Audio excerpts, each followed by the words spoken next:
ایک شخص میرے پاس آیا، کہتا ہے پیر صاحب مجھے میرے لیے دعا کریں، میرا یہ کام ہو جائے۔ تو میں نے کہا آپ اس طریقے سے نماز پڑھیں، فرض نماز پابندی کے ساتھ پڑھیں، 2 نفل توبہ 2 حاجت کے پڑھ کے دعا مانگیں۔ کہتا ہے یہ اگر میں نے کرنا ہوتا آپ کے پاس کیوں آیا ہوں؟ ٹھیک ہے، آپ کے پاس کیوں آیا ہوں؟ مجھے بتاؤ، ہاتھ پہ ہتھیلی پہ سرسوں جماؤ، میرا کام ہو جائے۔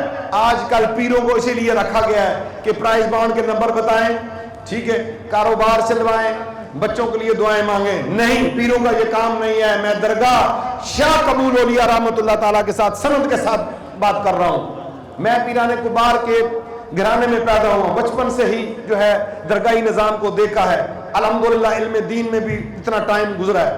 یاد رکھیے گا، قیامت والے دن کسی نے نہیں چھڑانا۔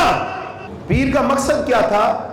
آئے بیعت ہو، اصلاح قلب و حال، تمہارے روح اور قلب کی اصلاح ہو، تزکیہ نفس ہو، تمہیں رب کی پہچان ملے، جیسے انہوں نے اس پوری دنیا کو رب کی پہچان دی۔ شاہ قبول اولیاء رحمۃ اللہ تعالیٰ نے اللہ کی پہچان، اللہ کی معرفت، اللہ کی محبت جب مل جائے، سمجھ لو کہ اتنا بڑا خزانہ مل گیا